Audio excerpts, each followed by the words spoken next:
আসসালামু আলাইকুম। গত ক্লাসে আমি পুরোপুরি মেনুর কাজটি কমপ্লিট করতে পারিনি, কারণ মেনুর পজিশনটা পরিবর্তন হচ্ছিল না। তো বলছিলাম আজকে এটা মানে পরবর্তীতে দেখাবো। তো আজকে আমি মেনুর পজিশনটা কিভাবে পরিবর্তন হয় সেটা নিয়ে আলোচনা করব। আসলে তখন ছোটখাটো একটা মিস্টেক হয়ে গিয়েছিল, সেটা হলো যে আমরা ওই মেনু পজিশন পরিবর্তনের জন্য যত কিছু সিএসএস কোডিং আছে, যেটা আমরা অ্যাড করিনি, যার কারণে পজিশনটা চেঞ্জ হচ্ছিল না।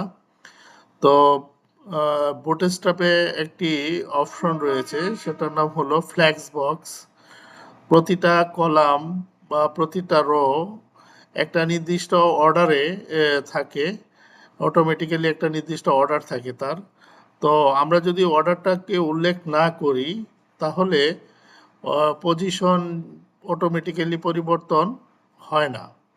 তো আমরা ড্যাশবোর্ডে অর্ডার পরিবর্তন করব। লেফটে গেলে লোগোটা হয়তো ডানে চলে যাবে, আর রাইটে আসলে লোগোটা বামে চলে আসবে। সেন্টারে গেলে লোগোটা কোথায় যাবে, এই জিনিসগুলো আমাদেরকে ফিক্স করে দিতে হবে। অর্থাৎ অর্ডারটা আমাদেরকে বলে দিতে হবে।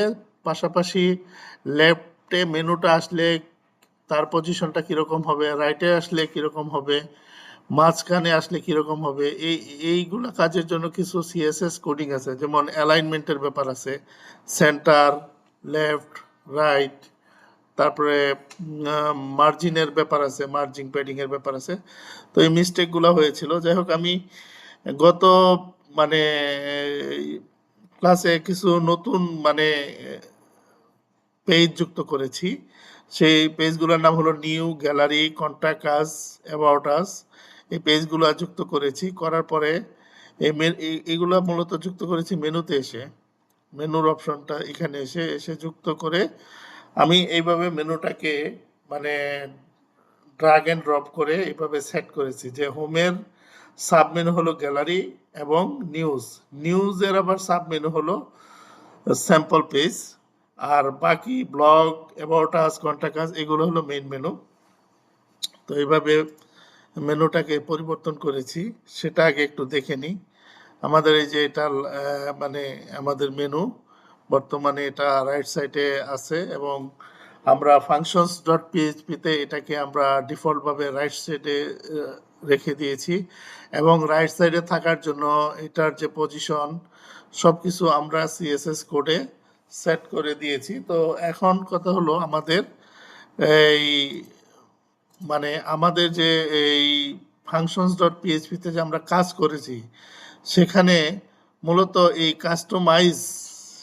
এই কাস্টমাইজের ভিতরে দুটা মেনু তৈরি করেছি। একটা হলো হেডার এরিয়া, এই একটা মেনু, আর একটা হলো মেনু পজিশন অপশন।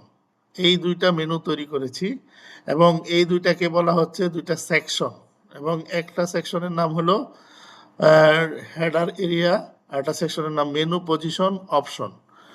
তো আমরা একটু আবার পর্যালোচনা করি আমাদের যে ফাংশনস ডট পিএইচপি ফাইলটা রয়েছে সেটা।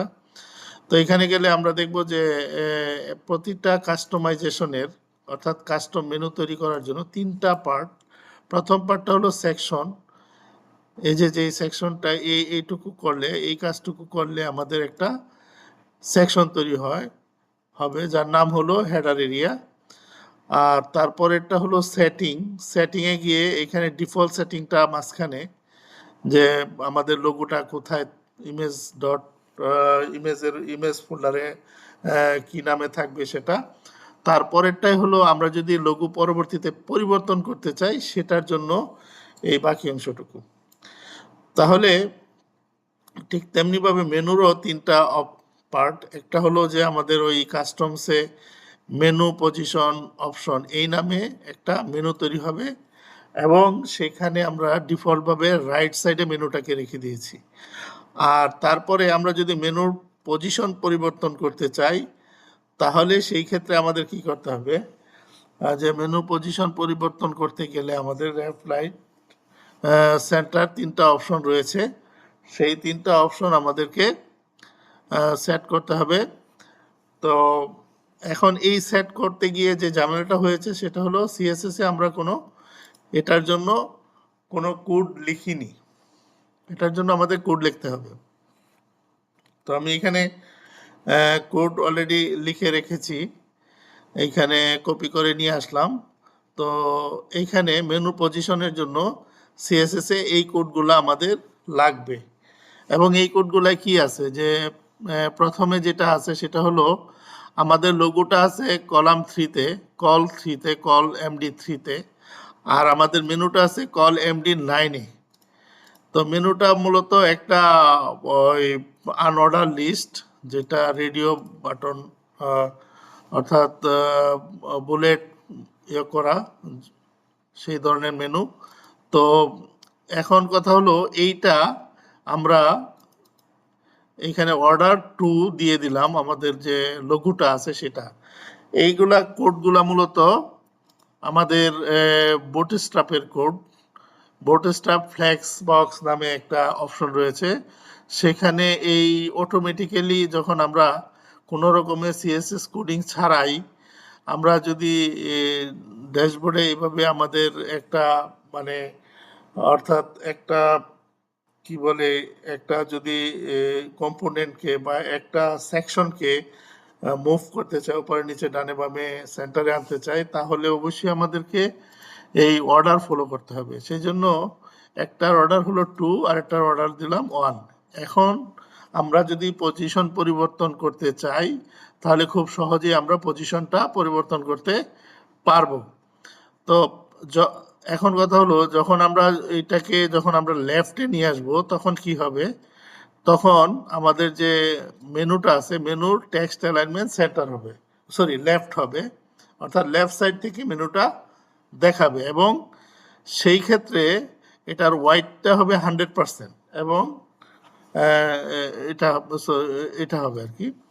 তো পরবর্তীতে যদি এটা হলো আমাদের আমরা যদি লেফটে দেই তাহলে টেক্সট অ্যালাইনমেন্ট লেফটে হবে। আর যদি আমরা তারপরে যেটা আছে সেটা হলো আমরা যদি সেন্টারে দেই তাহলে ওয়াইডটা হবে 100% আর টেক্সট অ্যালাইনমেন্ট হবে সেন্টার। আর এইখানে যেটা সেটা হলো যে আমরা যদি এই লোগোটাকে মাঝখানে আনি তাহলে সেই ক্ষেত্রে ওয়াইড হবে 100%, টেক্সট অ্যালাইনমেন্ট সেন্টার এবং মার্জিন বটম হবে 10 পিক্সেল, কারণ তখন ওই মেনু থেকে লোগোটা একটু উপরে হবে। তো আমরা এই জিনিসগুলো একটু দেখি, আমরা যেহেতু যোগ করে ফেলেছি, আমরা এখন রিফ্রেশ দিলে আমাদের ওভাবে কাজ করার কথা, আমরা সেটা একটু দেখি। এই যে আমাদের মেনুটা সেন্টারে চলে আসছে এবং মেনুর উপরে আছে লোগোটাও সেন্টারে চলে আসছে। তো আমরা যদি এটা না দিতাম তাহলে এইভাবে আসতো না। এখন আমরা এটা সেন্টারে নিয়ে আসলাম, আমরা লেফটে নিয়ে দেখি যে লেফটে ঠিক থাকে কিনা। তো আমরা লেফটে নিয়ে যাই, পাবলিশ করে টেস্ট করে দেখি আমাদের হয়েছে কিনা। হ্যাঁ, আমাদের লেফটেও কাজ করে। তো এই সামান্য মিস্টেক ছিল, এই সিএসএস কোডিং এর জন্যই আমাদের কাজটা ঠিকভাবে হচ্ছিল না। তাহলে আমরা যে জিনিসটা বুঝতে পারতেছি সেটা হলো যে প্রত্যেকটা জিনিসই কিন্তু গুরুত্বপূর্ণ এবং কোনোটা ছাড়া কিন্তু কোনোটা সঠিকভাবে হচ্ছে না। এবং সামান্য ছোটখাটো ভুলের কারণে দেখা যাচ্ছে যে একটা সেমিকোলন বা একটা সামান্য একটা মিস্টেকের কারণে পুরা ডিজাইনটা এলোমেলো হয়ে যায়। এই জন্য ওয়েব ডেভেলপমেন্ট আসলে একটি চ্যালেঞ্জিং জিনিস এবং এগুলা অনেক কিছুই আছে যেগুলা নখদর্পণে থাকতে হয়।